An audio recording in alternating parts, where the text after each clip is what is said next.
Hey friends, it's me Al, and some people wanted me to come on and show how I start up an Olympic Updraft kiln.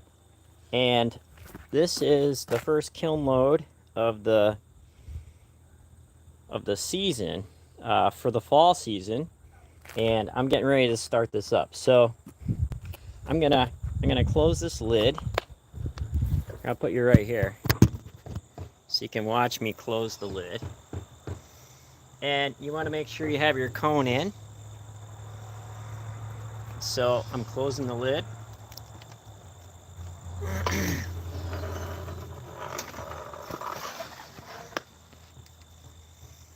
And then I'm going to put my damper blocker on top. And this is going to go halfway because I'm just warming this up. So now, what you want to do is turn your gas on at the tank over here. Okay? So in here you have your main valve right here. And then you have another one right there. So I'm going to turn the main one on first. Hopefully you can see this. And then I'm going to turn the one onto the kiln. So when you shut it off, you're going to shut the main valve off first, let the gas drain out to the kiln to turn it off. Then you shut this one off. So you work backwards to relieve the pressure on the line. Okay, so now I'm going to come over to the kiln. Here you have your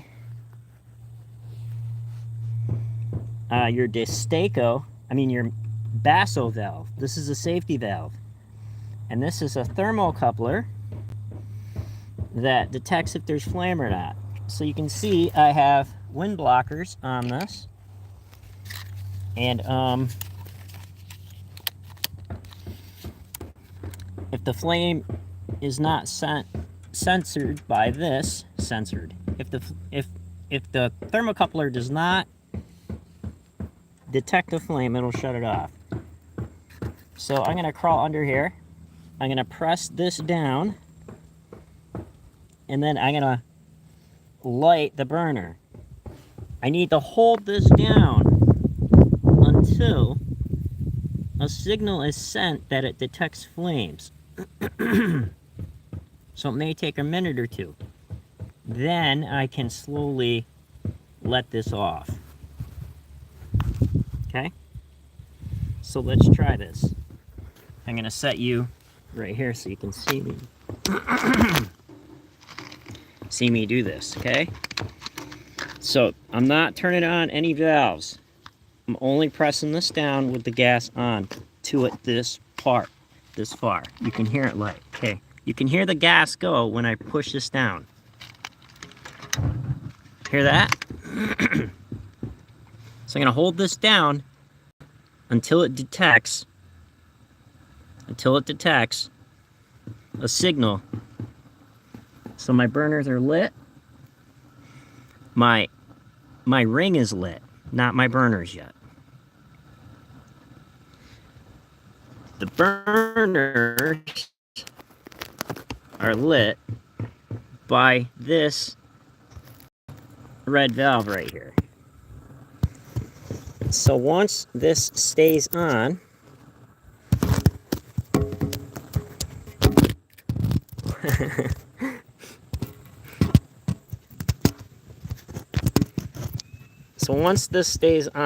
trying to prop you up here. So once this stays on, I could then slowly turn this on if I want to light the burners.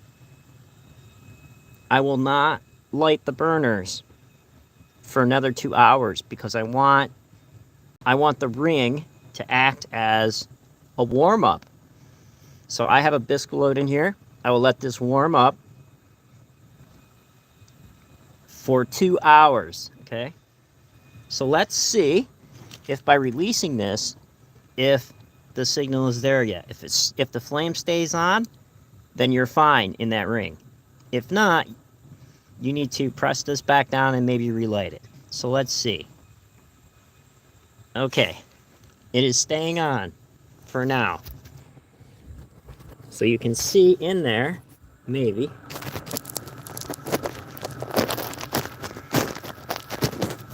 I don't know if you can see any flame. Yeah, you can.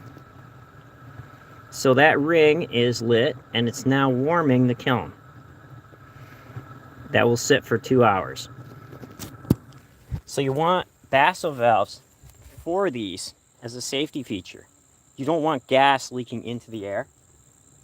If this is off and your safety valve is bypassed, or there isn't one, there is potential for an explosion because you have no idea how much gas is inside this kiln, right? Or you wouldn't have any idea of when the gas blew out.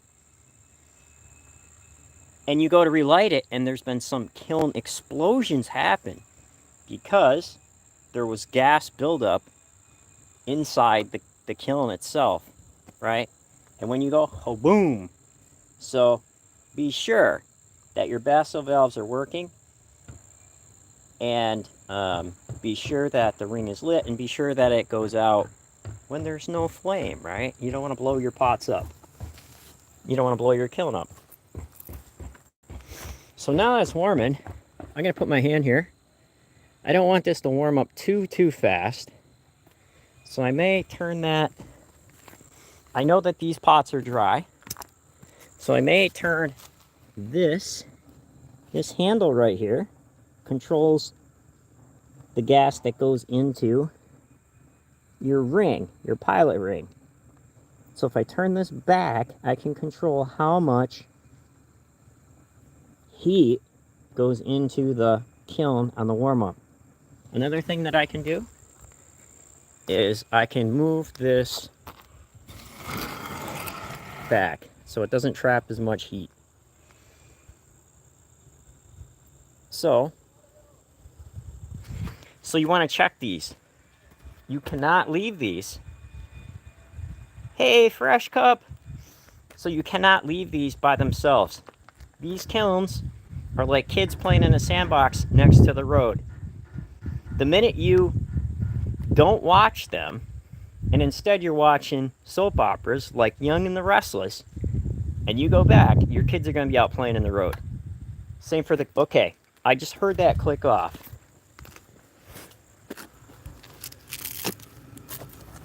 I thought I heard something. Nope, it's still lit. Okay.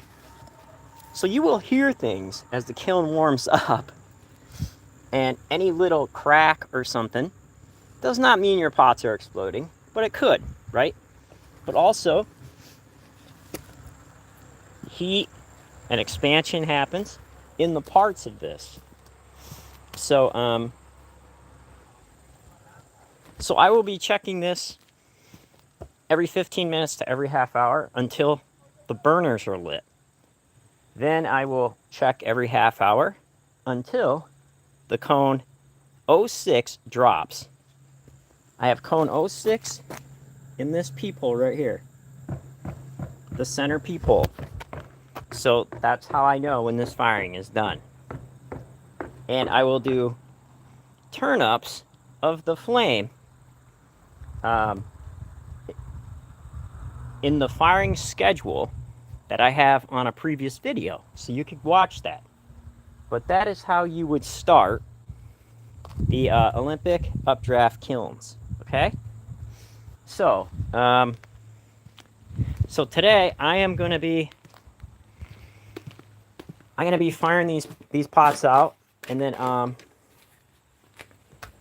another thing, always leave your starter over here, so you're not looking for stuff in case it does go out, right?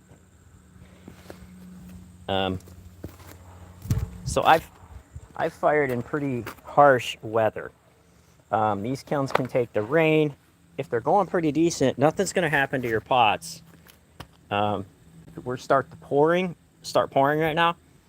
I would just put a little shelf right over that hole with some stilts, and So we're still allowing air, but no water to get in. But once these things are so hot, it's not gonna bother it at all. The water evaporates right out. Yes. So this right here is a fire to gas conversion kiln. I still use this, but I was experimenting with a rocket kiln, and here is the burner that would slide under here to use. At one point, I had two electric to gas, and I still have another one here, a larger one that I need to put a hole in the top and the bottom to create a larger electric to gas. But I really don't need that firepower right now. I am saving those rings in case I need to build up any of these other Olympic updrafts. Hey, Potter's Journal. So I wanted to apologize for not explaining more like you asked. So since you're here, I'm going to take you up to the kiln, okay? This is the wood kiln that I'm building. And as you can see, I have a pretty decent start on the base. And so this wood kiln will be a sprung arch. A sprung arch kiln. So the arch will be here, 20-foot chimney stack on that end, and then the firebox will be going here. I have mapped out where the firebox is. I got a really good deal on spanners. So I had over 300, a pallet of 300 spanners for $150. Super Duty, which is a great deal. And so I can build my firebox with all new brick with double block spanners. Now, these things weigh probably like 15 pounds a piece, the longer brick, and still have some for the peepholes. So this is what I'm working on currently. And it's beautiful out here. It's fall. And so that's a little bit about the kiln.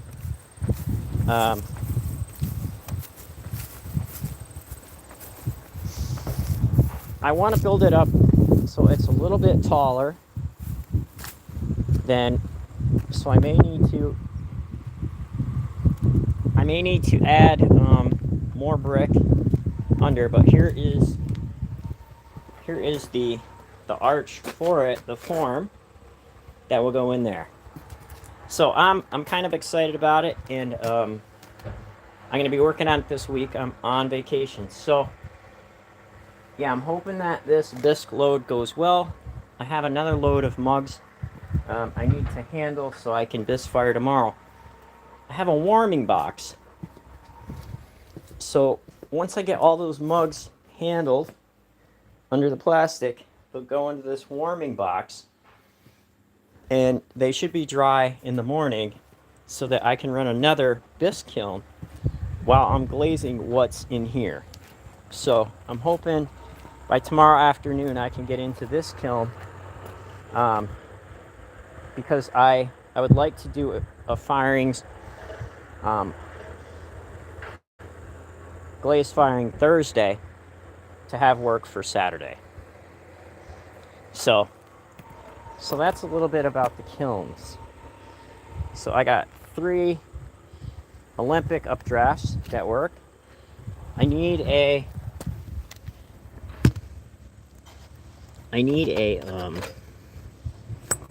tip for this one here.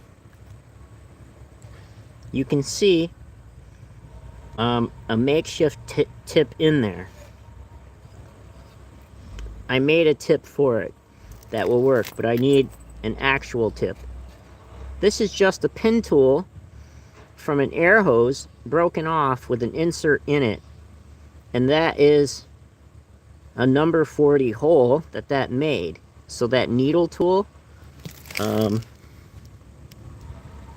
is a number 40 hole orifice. I think you can see what I'm pointing at. Maybe not. But anyways, that is what I'm working on today. So today is a handling day and a bisque firing day. Got 50 mugs to put handles on. It should go pretty smooth.